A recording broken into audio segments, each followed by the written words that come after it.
Oh, Rebbe Shimon. We are learning the Sicha of, it's actually for Parashas Kisisa, but it's Shushan Purim Katan. So I wanted to learn that. So Sicha of Shushan Purim Katan, Parashas Kisisa, Tafshin Chavzai 1967. The Rebbe says like this: So we're learning a Sicha of the Rebbe, a talk of the Rebbe on Shushan Purim Katan, which is this Shabbos, the 15th of the month of Adar Rishon. And this is a Farbrengen from the year 1967.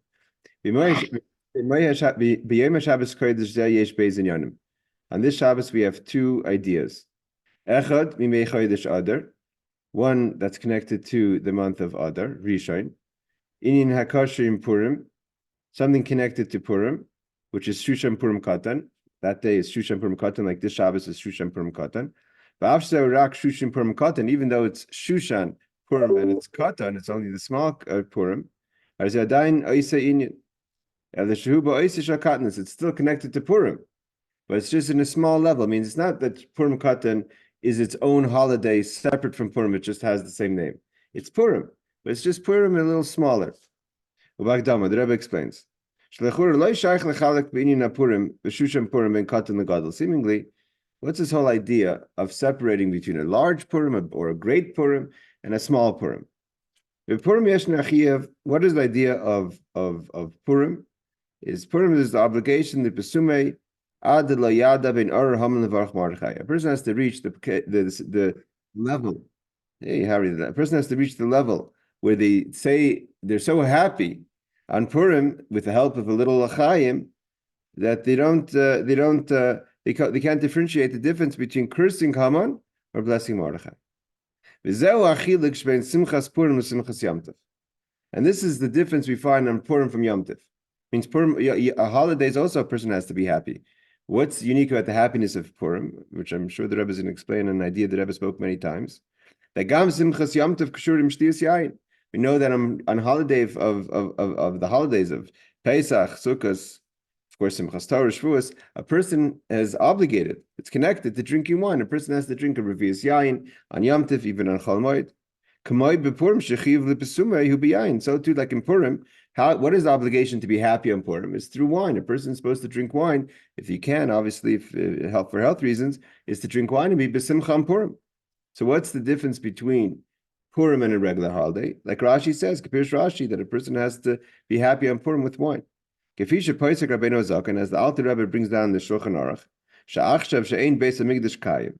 Now that we live in a time, unfortunately, that the temple is not standing, is ein yoitim dei chayvas simchas b'Yom Tov. How does one fulfill their obligation of the Yom Tov holiday, which says v'samachta b'chagecha, you should be happy on your holidays? Ela b'yayin. Only through wine. The Alter Rebbe brings down in halacha that because we don't have what is he excluding? Is excluding the korban. In the days of the temple, they were happy with the korban, with the shlamim. They ate the korban and they drank wine, but now we don't have the korban. So all we have is the wine. Obviously, kosher wine in a good way. Therefore, Haishan, we're holding the page 126, the third paragraph. I don't think I even have the. I see a round thing. Is that what you sent? A round thing email. I don't have the text. You don't have the text. Hold on a second. If I send it to you by WhatsApp, you'll be able to open it. No, I'm on my computer. I don't have WhatsApp on this. So let me hold on. Let me just send you let me send it to you by email. Hold on. You got the email. For some reason, it's I got the email, but at the bottom, instead of having the usual thing, the PDF, it's a circular thing with some question marks and maybe Hebrew. Yes, some question marks in Hebrew. I don't know what that is, but I sent it to you again. See if that works. Maybe there's a setting. So the other thing doesn't work. I tried to click on it. So anyway, I'll wait for your new thing. I just sent you, and the link does work. I just pushed it, so I'm not sure. Mine is a circle. It doesn't. It could be the usual thing you send, but I got your new email. Let me see what that is. Okay, so we're learning about Purim Katan, and the Rebbe is saying that what's the difference? What's unique about Purim over Yom Tov is that both Yom Tov also we have an obligation to be happy. Like it says, the Alter Rebbe brings down Shulchan Aruch, that today the way we fulfill our obligation is el b'yayin. Therefore, the Alter Rebbe brings down, like I mentioned before, the halacha that tzarich lishtais revius yayin b'yamtiv. A person's obligated to drink a revius. A revius is like almost 3/4 of a cup of wine on every yamtiv, if you can again. But still, it's not the same thing like Purim. Purim is not the same thing like Yom Tif. That's just also on Yom Tif and also on Purim, you drink, you have to say a little l'chaim.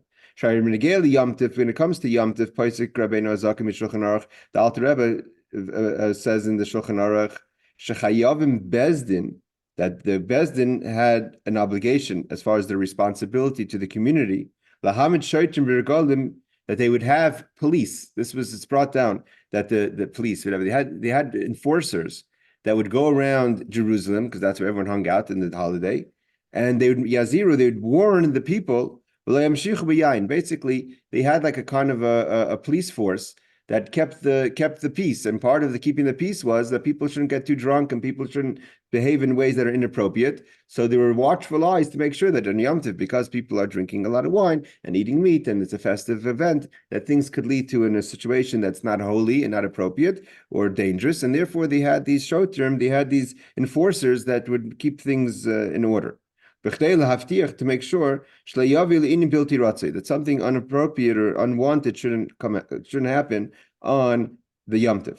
The Rebbe says that if a person is drinking wine and it comes in a way that's inappropriate, that's part of the camp of cursing Haman. That's not coming from the camp of Mordechai. But when it comes to the holiday of Purim, it's brought down. This is halacha. This is not medrash. This is not a drasha. This is a halacha. That a chiyuv lepesumei, a person has to be so happy till they reach the level of ad yada. They no longer know the difference between Or Haman and Baruch Mordechai.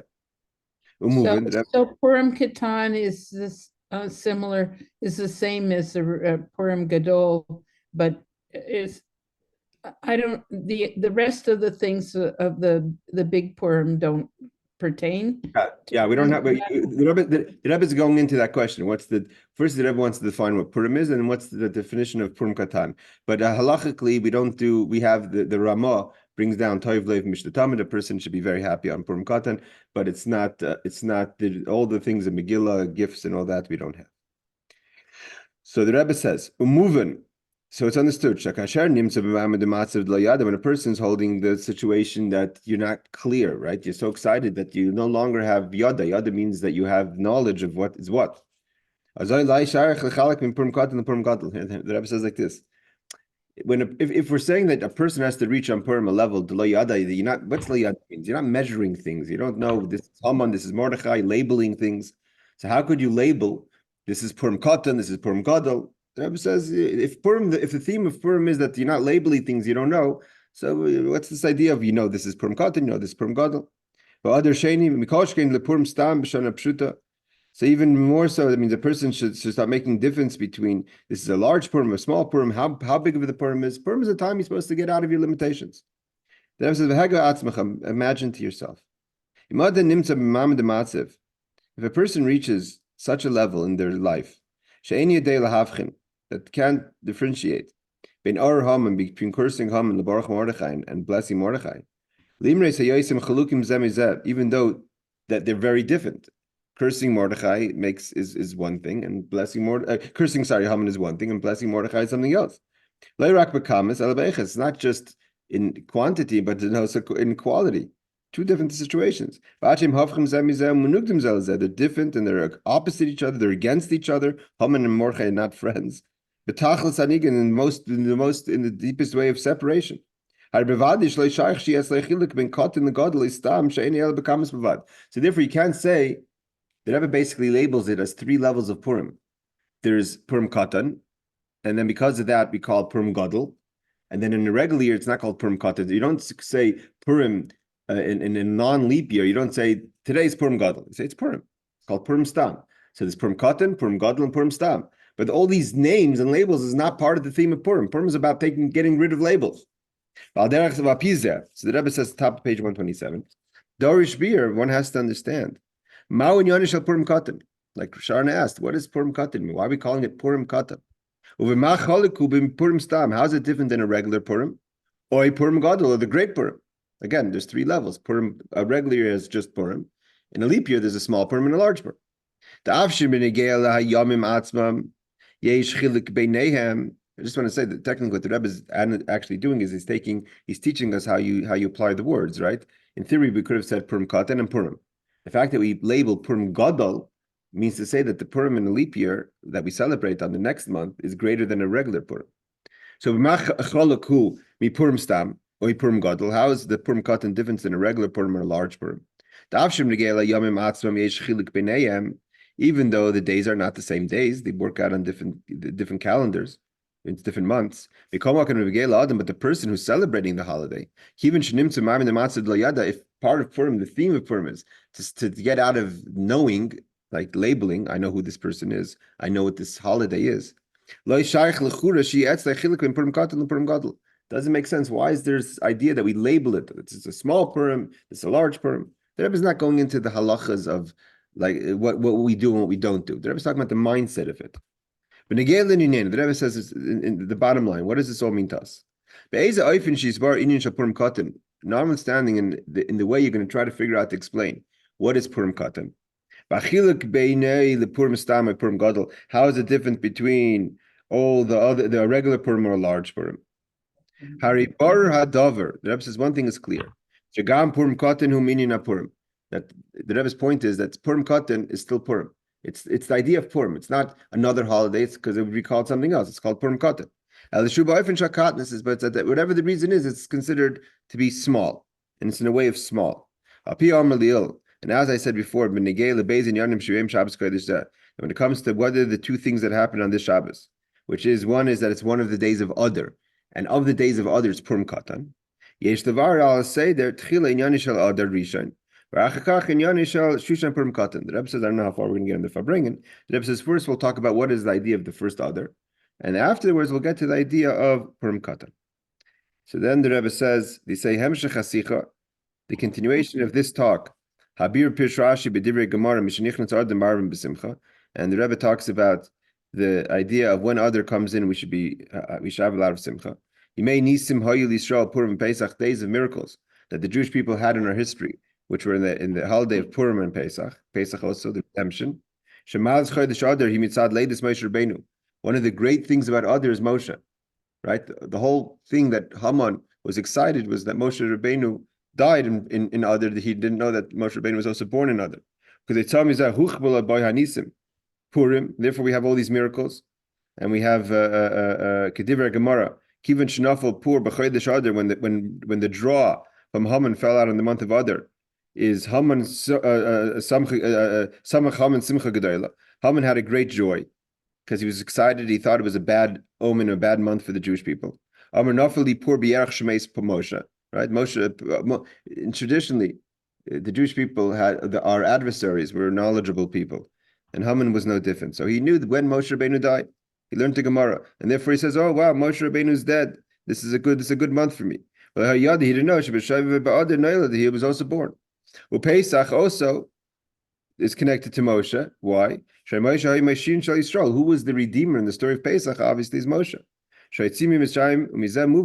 So from this we understand this that we have great simcha, and who gam b'chodesh Adar, and starts already in Adar Rishon. He laid this Moshe k'may misasi ha'isib zayin Adar.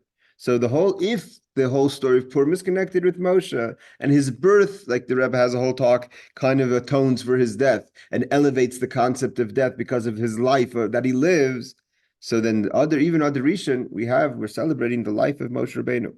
And the continuation of this talk was edited by the Rebbe, it says, and it's printed in the Lakutei Sichos, the talks of the Rebbe, Chelik Tezayin, number 16, on page 344.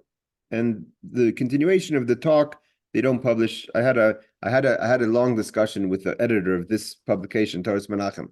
I said to him, why do you do that? Why do you start with the Farbrengen And then you just say, if you want to see the rest of the talk, go look in the published version. I said, why don't you just put in the whole Farbring in the text so people could learn it properly? So he says, I hear what you're saying. I disagree. So I can't say more. He disagrees with me. So either way, we don't have the continuation of the talk in this publication, but the Rebbe continues. The Rebbe finished off this talk and said like this.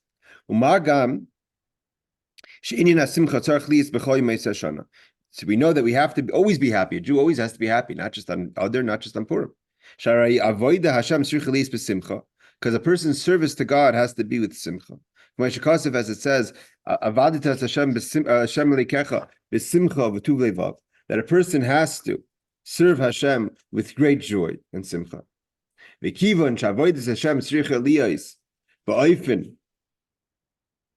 since the person has to serve Hashem in a way, then everything we do, we know Hashem.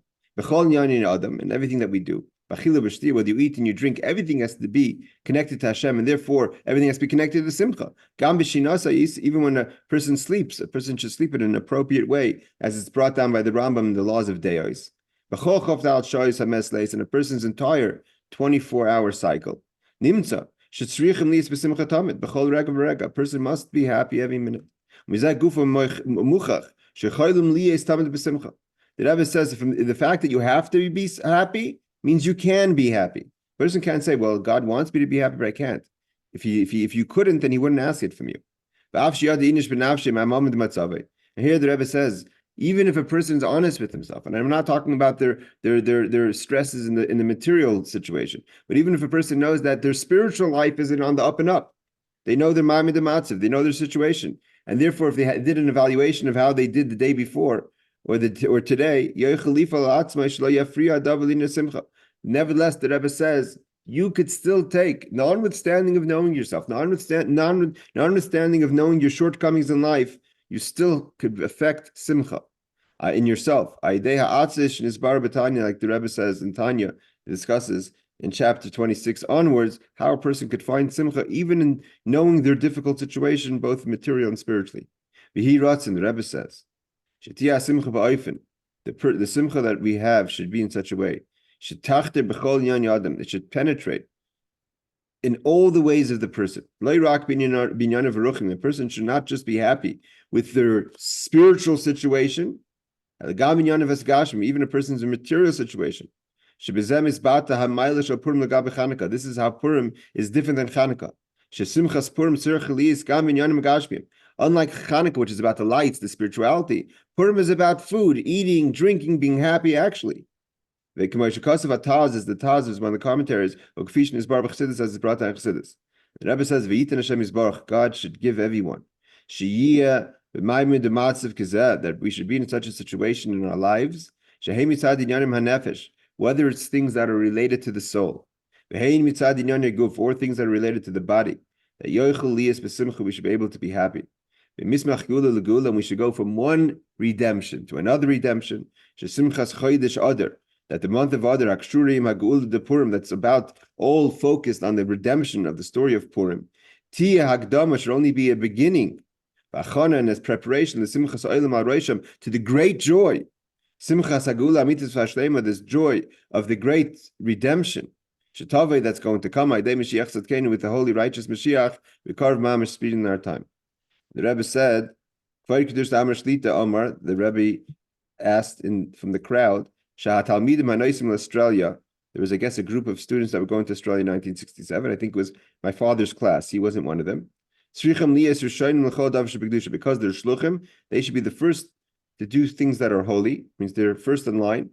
Therefore, the Rebbe is saying that the first people that are part of the Farbrengen that should stand up and say L'chaim are the students that are about to travel to Australia. L'chaim al-kois gadol malay, because the Rebbe is saying it's Purim, they should say L'chaim on a full glass. And the Rebbe added, in order for them to be successful in their mission, the Rebbe says, here the Rebbe is saying, they can't depend on others. They have to stand on their own 2 feet. Meaning when a shliach can't just say, be kind of, wishy-washy. Shliach has to be strong and has to stand on their own 2 feet. The Rebbe says, I don't have to tell them to do everything. They have to know, if I say it's time to say l'chaim, they should jump up and say l'chaim. and everything else that's included in their mission, it should have the strength and the stolz, like they say, to get the job done. And after the Rebbe had the shluchim, the young boys, these are, we're talking about, my father was then about 20, so we're talking about 20-year-olds. The Rebbe asked other people that were at the Farbrengen, to say l'chaim on a large glass. And after that, nigen simcha, and the Rebbe Farbrengt. So the next Sicha also is, we don't have the full Sicha. So it says like this. We're going to skip to Sif Dalit on page 129. Now the Rebbe is bringing down what it says in the Ramah. It says a Pirush HaPasik, the verse that says Toiv Leiv Mishta Tamid. It doesn't say over here where this verse says. I guess Mishle maybe. It says Toiv Leiv Mishta Tamid. Yeah, so that says a Mishle. So Shlomo Melech says Tov Leiv, a good heart is always Mishta, is always in a party mode. And therefore, the Ramah uses this verse as a support that if a person wonders, what do I do on Purim Katan? So the Ramah says, what do you mean? You're always supposed to be happy. So this is, of course, a time to be happy. So the Rebbe says, this is brought down in Halacha. Isa b'Gemara Masechta Sanhedrin. It's brought down in the Gemara Sanhedrin. We did not learn it yet. Zeu shedaite rechava. How do you define, what does it mean, a kind of person that tov leiv mishta tamid? What's the mindset? How do you describe the mindset of a person whose tov leiv is mishta tamid, is always in party mode? It's not talking about a person who's it's not party as in a way of just being out there. It's talking about like you're in a good mind space. The Rebbe says zeh shedaite rechava. The Rebbe quotes the Gemara. The Gemara says this is a person that has a broad mind. Is able to have a broad mind, and therefore they're always in Mishnah. There's nothing negative. They don't get caught up in detail, in small details. Mufarish Rashi. What does Rashi say? What does it mean how do you define a person who has daite rechave, a large mind? So Rashi in the Gemara Sanhedrin says that it's defined by a person is eine moisim liliboy daiga kolkach, doesn't allow their heart, not their mind, not that they're oblivious of a situation, but they don't let a situation go from their mind to sit on their heart kolkach so much. That's the definition of a broad mind, because you're able to contain a situation, even if it may be a negative situation, in your mind, and not let it to sit on your emotional heart. How do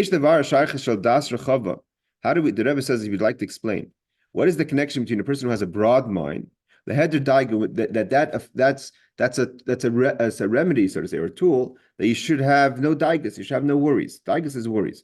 So how do you get away from worries? Worries, what's the definition of worries? Worries is not the reason why you're worried. The worries is a state of being, that you're worried.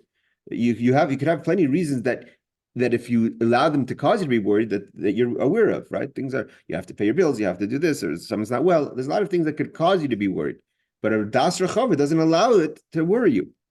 So the Rebbe says he wants to disclaim. What is it? What's the connection between das rechava, a broad mind, leheder daiga, to not having worries?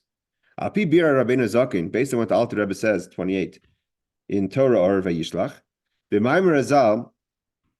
This is a famous teaching of the Alter Rebbe. It's brought down that we say this in the tefillah around Rosh Hashanah, Yom Kippur, and the slichos and in the davening. That tzrichi amcha Yisrael merubim. The needs, tzarech, the needs of your people Israel are many. Right, we're telling God in the time when He's blessing us for a new year that the Jewish people have a lot of needs. But daitem ktsara, and their minds are small. So the Rebbe says, l'chura maya shayches the ribe tzrachim l'koytzer das. Why do we put those two statements together? There's two different things. One is that that we have a lot of needs, and if you want to talk about our small mind, talk about our small mind. Why is that in one sentence? So the Rebbe says, maya shayches the ribe tzrachim. What's the connection between having a lot of needs, l'koytzer das, the small mind? So the Rebbe says like this. It's the famous teaching of the Alter Rebbe. Shekshadas mikatzer. When a person has a small mind, that's when you think you have a lot of needs. It's because you can't deal with the situation, you become overwhelmed. So overwhelmed means you have a lot of needs. So we say to Hashem, the Jewish people have a lot of needs because they're small-minded and they can't deal with the situation. We then move, and the Rebbe says, from this is understood. So what is the opposite of a person who has a das kotzer, a small mind, meaning a person that has a broad mind, a daite rechavai? That's why he has no worries. If worries comes from a small mind, so a person who has a large mind doesn't have worries. In the explanation, Alter Rebbe continues, it's not a criticism of the Jewish people. It's just that we're telling the God the facts. right? The person, God, if in case God says, "Why are you guys so worried?" It's going to be okay. So we tell God because we're small-minded, we're worried. So please help us. We're in a situation we can't deal with it. But in theory, a broad-minded person he or she doesn't have daigas, doesn't have worries. So much, the Rebbe says. Where does worries come from? When a person feels that they're lacking something. So therefore they're lacking, it creates worries. A person with a broad mind, Margish recognizes that I'm not really, in the bigger picture, I'm not lacking anything. They see it from a different perspective. Not that the facts are different, but it's the perspective of the facts are different. Therefore, he or she doesn't allow themselves to be worried. Now, the Rebbe says, however, we still need to understand. This piyut, meaning this prayer that we say around Rosh Hashanah Yom Kippur, which we say, the Rebbe says also in Ne'ilah we say it, which is a very important part of the prayer, the most important part of the whole high holidays. That we say, that our needs are plenty and our mind is small. Therefore, when we continue in the prayer and we say ubakasha and we ask from God, like Kadosh Baruch Hu, top of page 130, that He should fulfill our needs. So we're not, like I said, it's not a critique that we're saying. We're telling God that we have small minds, we have a lot of needs, and we're asking, please help us.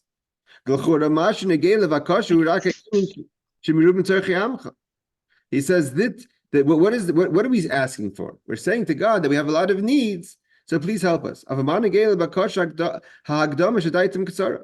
we still have to say? Why do we have to say that in the tefillah?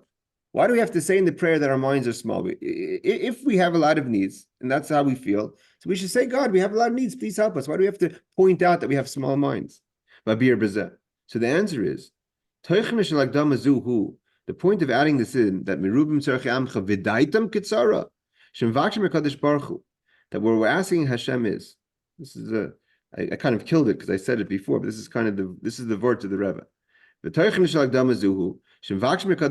ask from Hashem, even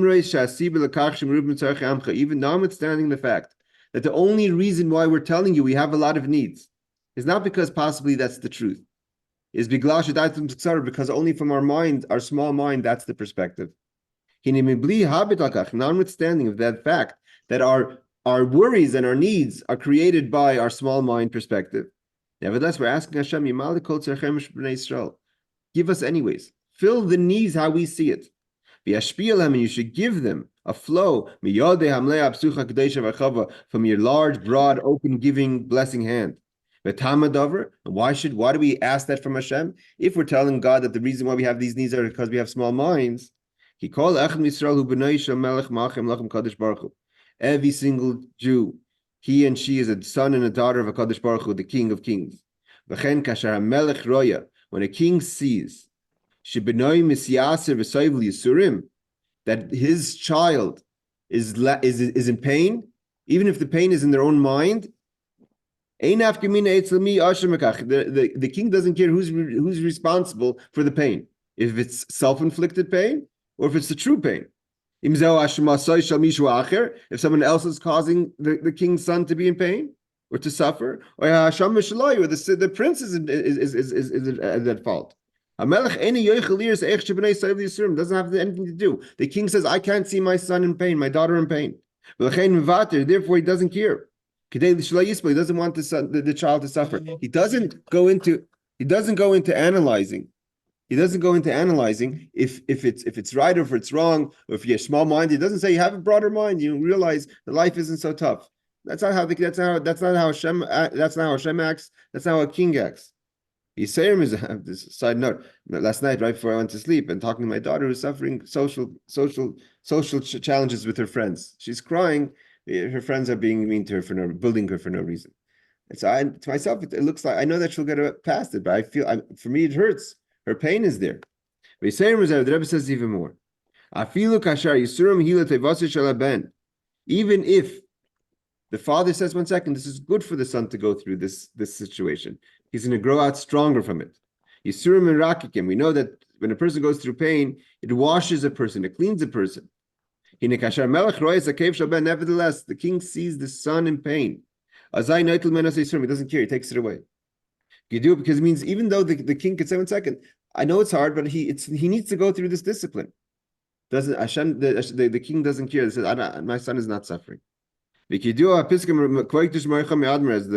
Friedrich Rebbe said, this that says in Ageres HaKodesh, then the Alter Rebbe talks about what is the idea that God gives Yisurim to a person.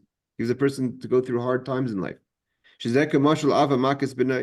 like sometimes a father has to strike his son in discipline. The Alter Rebbe continues and he says, he calls the father all things. He calls him a compassionate, a righteous, a chassid. But when he talks about giving a slap, wow. The Rebbe says that the Friedrich Rebbe says that when the Tanya writes about how a father disciplines a son, so in the conversation in general, the Alter Rebbe refers to the father as a compassionate, as righteous, as a chassid. But when he talks about the father striking the son, even if it comes from discipline, he omits the word chassid, because a chassid wouldn't do that. He calls him wise. But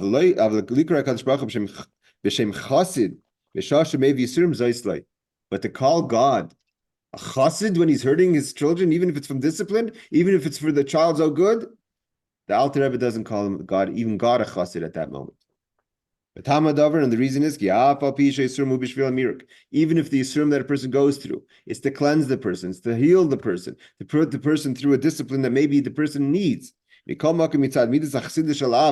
father was really a chassid and he had the chassidus, a kindness in him, he wouldn't be able to handle it. How could he sit there quietly when he's still suffering? With notwithstanding all the reasons that he thinks he's right. Even if he is right. But the Alter Rebbe says, I'm a chassid, I'm not going to call you. Elamai. What's the thing? But the person does need to have cleansing. So the Rebbe says, you know what? God is strong and has enough resources. He could do it another way. Why do you have to choose this way to discipline the child? That the child has to cry, the child has to be in pain. If you're the Almighty God could figure another way out to clean the son without it. Like it says, like we say, we ask Hashem, forgive us, but don't give us Yisurim, don't give us pain. God's not, he doesn't have to worry about what people think. He doesn't have to think about what the courts think, even in heaven. He can do whatever he wants, he's God. And God can be affected. The Rebbe is talking a very powerful idea here. God can figure out a way. If you're God, figure out a way to help your child, even in discipline, in a loving way, not that the son has to suffer. This is what we say when we daven in the closing of Yom Kippur. When we say, that the needs of your people are great and their minds are small. Notwithstanding the fact that the reason why we have many needs is because we have small minds. We can't handle the situation. But if God is coming from the point of God's 13 attributes of mercy that we keep on mentioning over and over again in the Nila, right? We say over and over again the 13 attributes of mercy. That God doesn't, when you say the 13 attributes, God doesn't, he can't just ignore them. They don't go empty, there's no empty response. As we talk about in the Parsha Kisisa of the 13 attributes of mercy. We say the shalshas because they're beyond the whole system, right? Your whole system, I have to educate my kids, I have to discipline them, it's for their own good. That's all nice and good. The Rebbe is not subscribing to that. God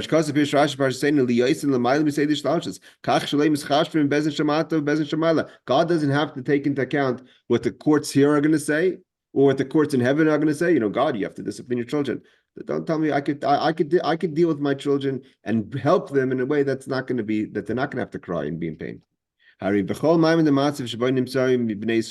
ask Hashem that notwithstanding, no matter where we're holding in our lives, that God is going to fulfill and answer their chasaris, the things that they're lacking, and their quest. From the great open hand. The Rebbe is talking very large here. The Rebbe is talking about He quotes the Friedrich Rebbe. I'm not calling God a chassid if he's putting a Jew through pain. I don't care if it's good. I don't care if it's so.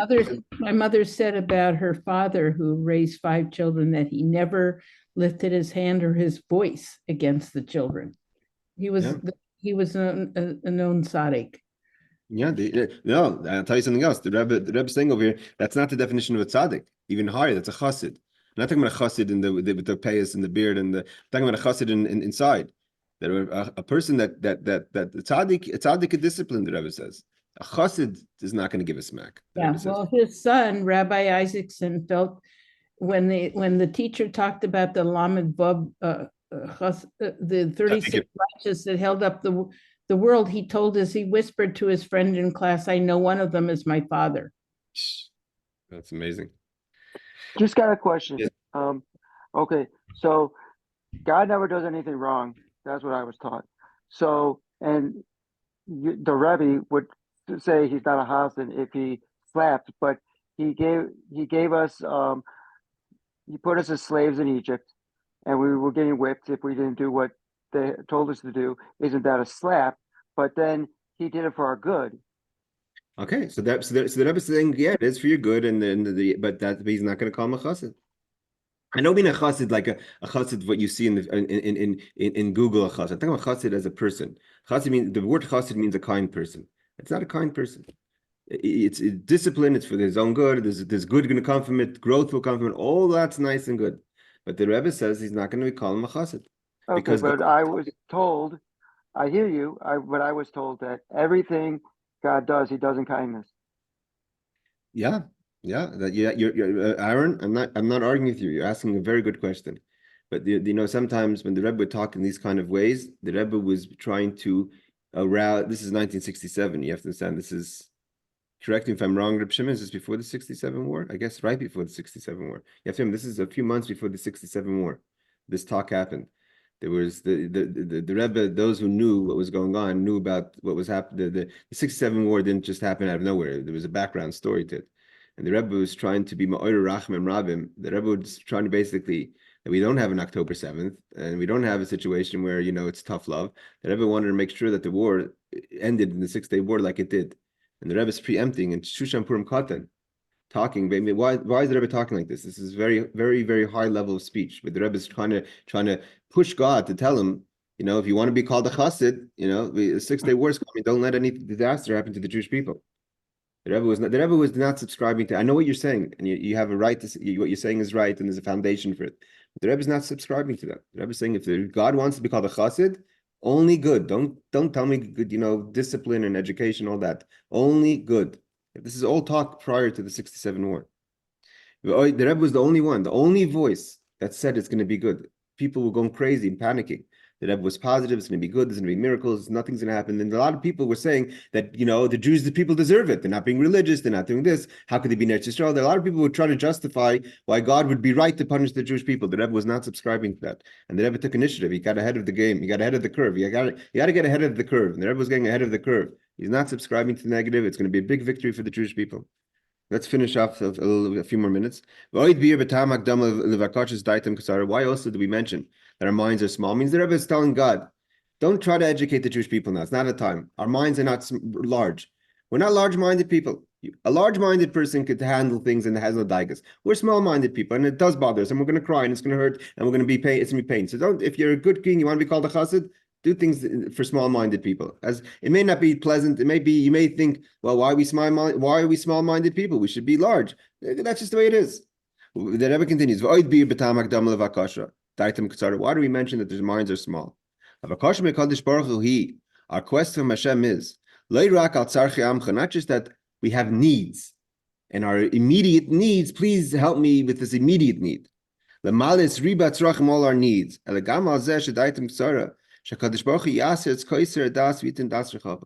Here we ask Hashem, part of the prayer is, please give us a broad mind. Not that we should handle the pain, but we shouldn't be so small-minded in our life. Even though that right now that we're small-minded and therefore we're pained, and every small thing is a huge toil for us, but also bless us to mature to large-minded people. He continues, you have to hear out the whole thought. But then at the same time, you can't ask Hashem to have a broad mind. That's something either you have or you don't have, or you have to work on. You can't ask God to bless you with a broad mind. That's something you have to toil at having a larger perspective in life. You can't ask God, please give me a larger perspective. As it says, everything God can provide for you, but God fearing, that's up to you. You have to be fearful. That you have to create yourself. But even though it says, but when the Alter Rebbe says in the Kuti Torah, when it says the verse, God, Moshe says, I would love that everyone has the mind to have proper fear. In the fun of Baruch Hu,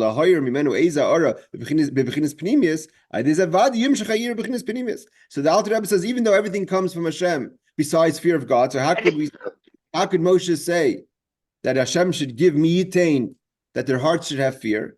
But if God wants, he could shine in our heart such a powerful light that obviously we're going to have fear from God. He's not going to give us fear. He's going to give us the reason. We're going to be so revealed godliness in our side us that we're going to have fear from Hashem. What's mi yitain davka? When we call God me means who's going to give. What do you mean who's going to give? We should say God should give. Why do we say who's going to give? You know when your wife or your husband wants to hint something, you say, "Oh, who's going to make me a tea?" Who's going to make me tea? It's really asking the husband or the wife to make a tea, but you don't want to call them by name. So same thing over here. We're saying who's going to give people fear? What do you mean who's going to give? God's going to give, but we're calling him who? Because from the case of who, the hiddenness of God could light in us such a powerful light that we're going to have fear automatically. Even though God doesn't directly give fear of God. The Rebbe says like this, and we'll finish off with this last paragraph. Echad HaShedarim, one of the messengers, that was by the previous Rebbe. So these three people that would travel the cities in Russia, and they would collect people that would write notes to the Rebbe, and the messenger would come back and bring all those notes. They didn't have fax and email those days, and even mail most probably was slow. So he would go travel from city to city, and he would bring back the notes, even from other countries, to the Rebbe. For different things. Some people were asking the Rebbe to bless them to be healed if they were sick. Someone was in prison, maybe to be taken out. Someone who needs a blessing for Parnasa. The previous Rebbe would take all those questions. So the vilu hapidonim shebem hay bekashis aidis inyanim ruchnim kamei bekashis siyo b'veitzes Hashem shlo yiyeh machshavas amavavlos hayatzlacha b'lim the Torah gates by leilekachosam. So there was a messenger from the Frierdiker Rebbe that when someone wrote a letter to the Rebbe asking for a blessing for health, etc., he would take it. But if it was a question asking for help in their service of God or that they should be able to learn properly, he wouldn't take it. Doesn't say who it was, doesn't say why. When they asked the messenger, why aren't you taking the notes that people send to the Rebbe that are asking blessings for their spiritual growth? So he answered, if you think the Rebbe can help a person in their health, why would you not think that the Rebbe could help a person in their spiritual growth? All the things that the letters you do bring, why don't you think you could help also in spiritual things? So the shliach answered, Heishef,